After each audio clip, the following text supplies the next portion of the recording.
Okay, this is the second part to what you need when it comes to kitting out your does.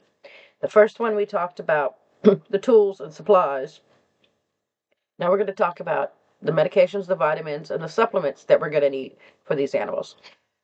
Okay, this is Probos. Okay, it is a probiotic. It helps with the stomach microflora.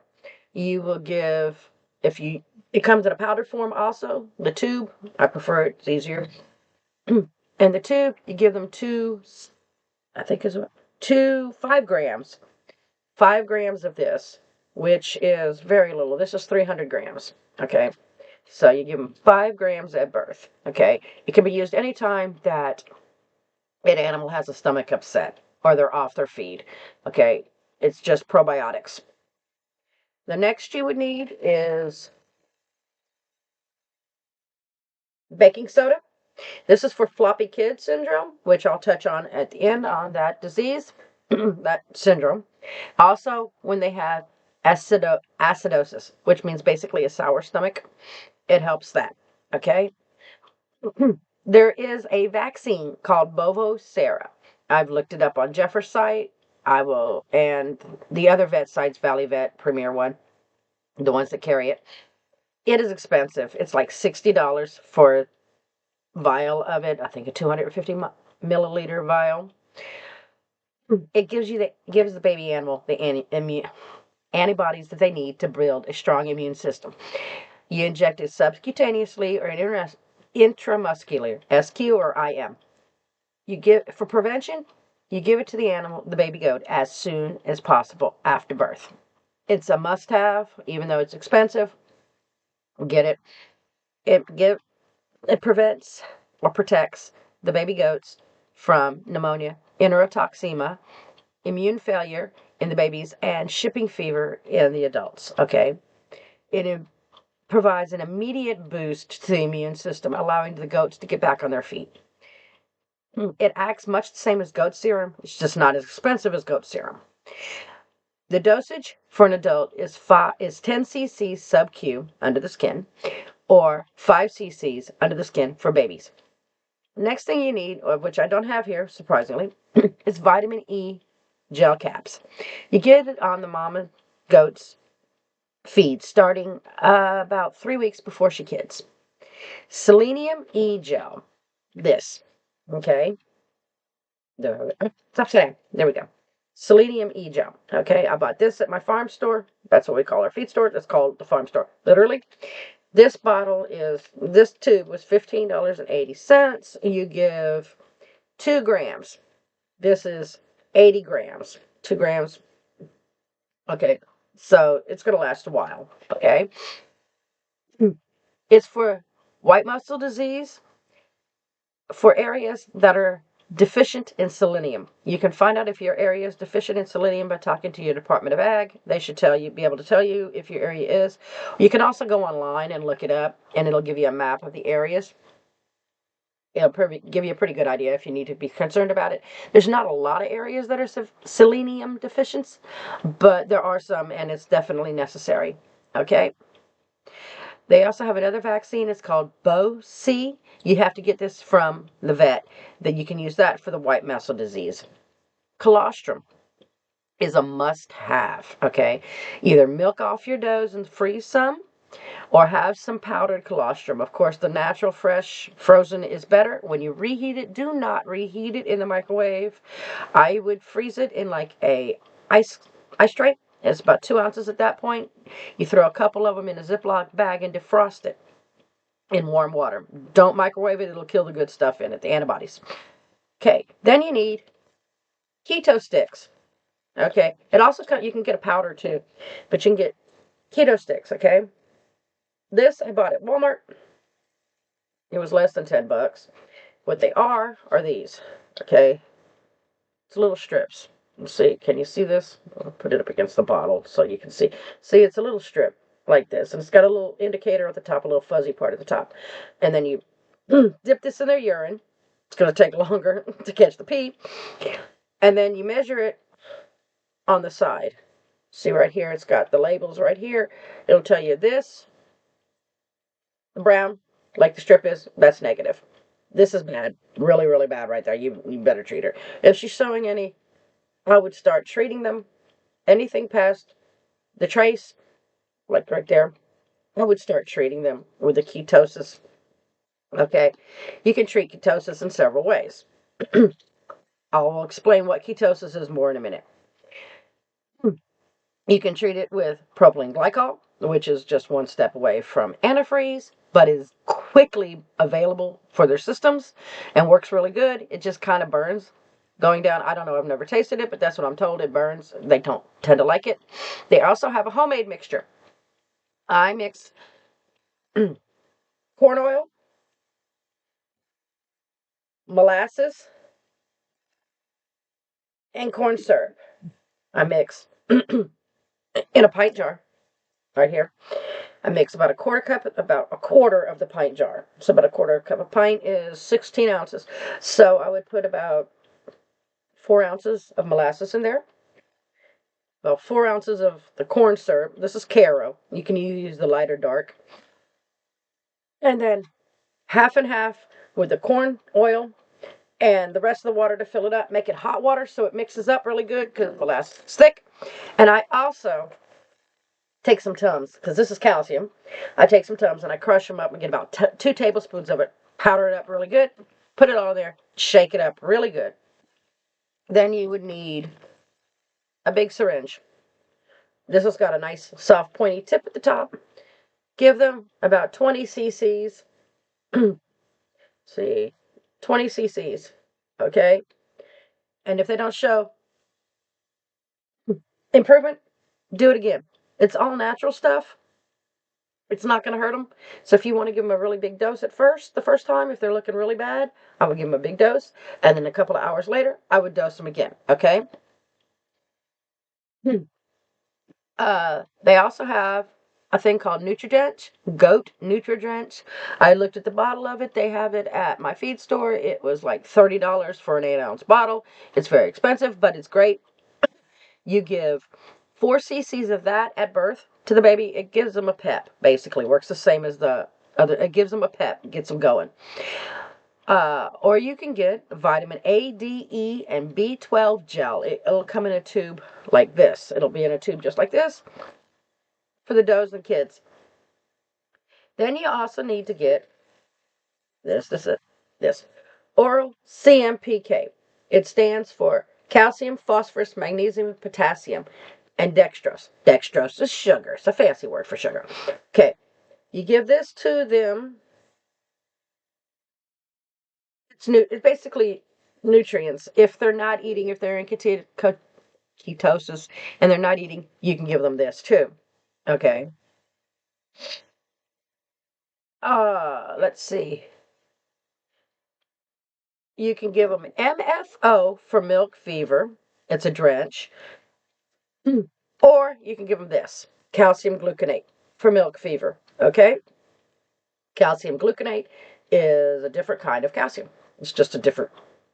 And it also has, besides, let's see what else does it have in here. If I would read the English side, right? Okay, and it's got water and calcium in it. Okay, so that's pretty much all that is. You would give 40 cc's, 40 to 50 cc's of this, but do not stick it all in one spot. Break it up. No more than 10 cc's in a shot. Okay. You would also want to have some antibiotics on hand in case procaine penicillin G, procaine G penicillin on hand, just in case there's a retained fetus or you had to go in. Anytime that you have to go in and check to help out, definitely consider giving her some antibiotics. Okay? And I had discussed the magic mix. Okay, so also, prior to your doe kidding, she needs a C, D, and T vaccine. I discussed that earlier. I'll put a link to that video of us giving our does the C, D, and T vaccine. I'll put a link up top. You can click on that little card and you can find out all about that there. Okay.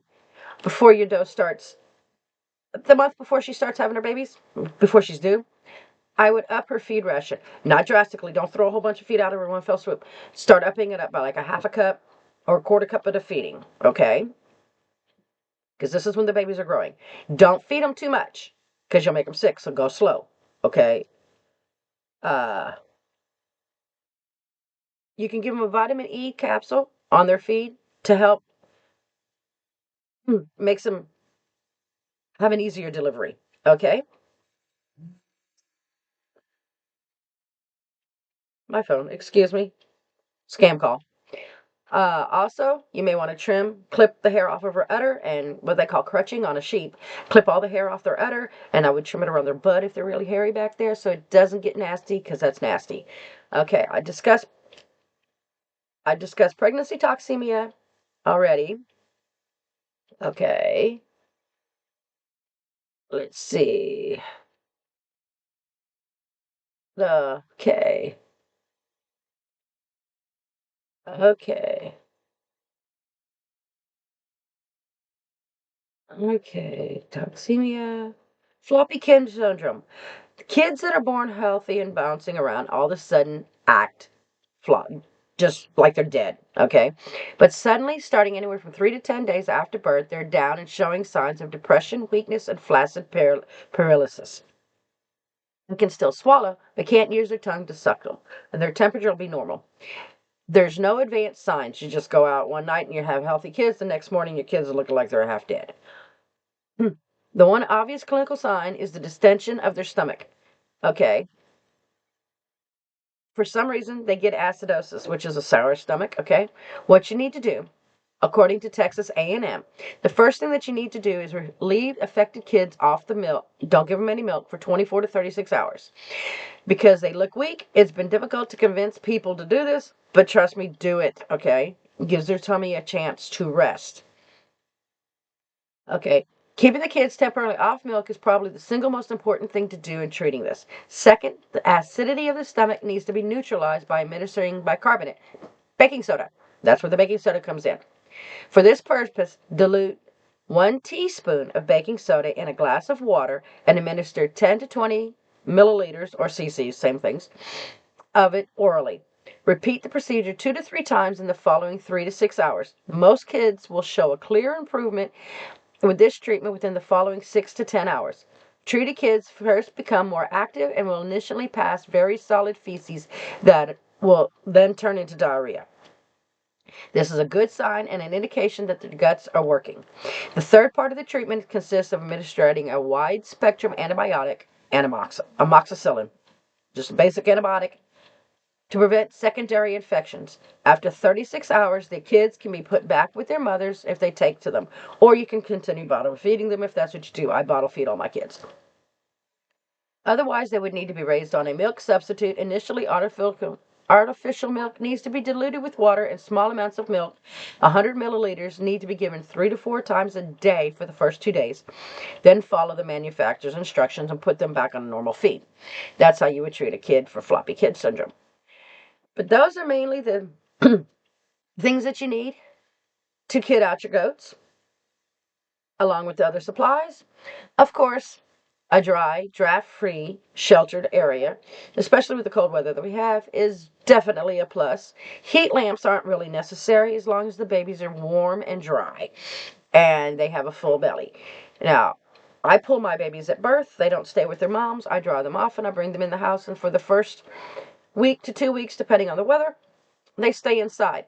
Not because they need the supplemental heat. It's because I'm too damn lazy to go run out to the barn in the middle of the night to feed the kids.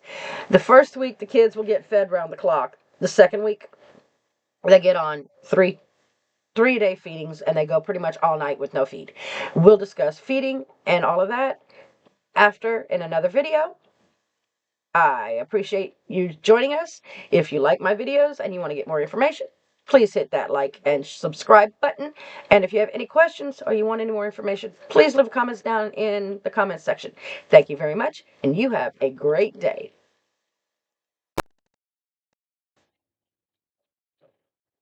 Okay, so what are some of the diseases that I discussed or metabolic problems that I discussed about with the drugs and the supplements?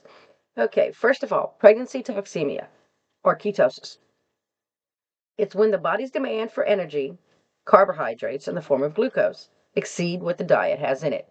It could be because the food is deficient and it doesn't have enough food in it, enough nutrients for the dough, or that she's not eating enough because she's got so many babies in her stomach, in her uterus, so it's pushing on her stomach, and she can't eat enough food to get the necessary nutrients. Okay? Ketones are the byproduct of fat metabolism. I'm having a hard time today. As they accumulate, the system becomes acidic to the point where it can be fatal. That's what you test with those test strips to see if they're in ketosis. Okay? And that's where you would give the ketosis mixture that I told you about with the corn syrup and the molasses. Okay? Also, while she's down, you may want to give her a vitamin B injection that helps them to get hungry. It stimulates an appetite. The Provos would definitely come in handy at that time too, to reestablish all her intestinal microflora. And definitely plenty of water. Make sure if she's not drinking because she doesn't feel good, give her some. Drench it. It helps her flush her system. Okay. The other one is hypocalcemia. Okay. I think that's what you call milk fever. Usually it's caused because your calcium phosphorus ratio is not correct in the diet.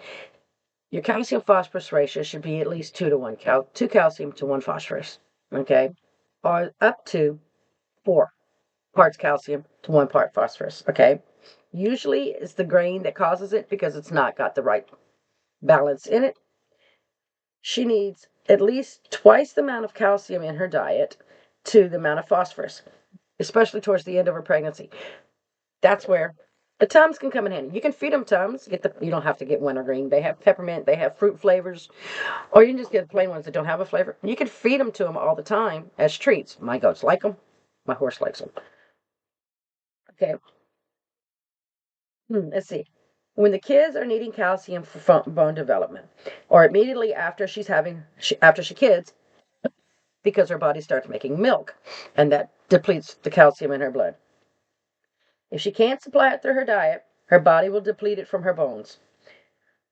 The calcium is also necessary for proper muscle function, skeletal, heart, and digestive. She doesn't have enough calcium in her system, she can have heart failure and die. With a calcium shortage, the muscles become weak, so does the dough. Okay, makes sense. She can't stand, her digestion slows. She won't, excuse me, she won't have good contractions, and her heart will give out. Okay? Treatment. The calcium gluconate, here's the dosage, 40 to 50 cc's injected under the skin. Don't dose more than 10 cc's per injection site.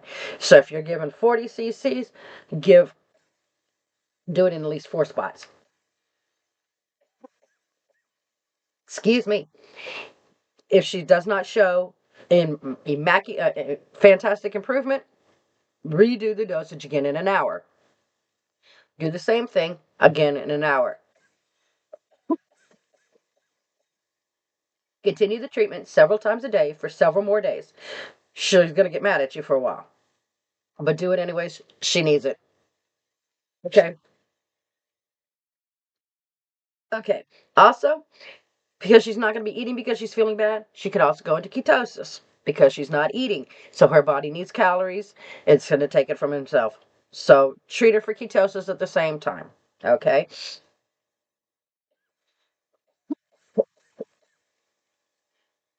To prevent this, it's all about the diet.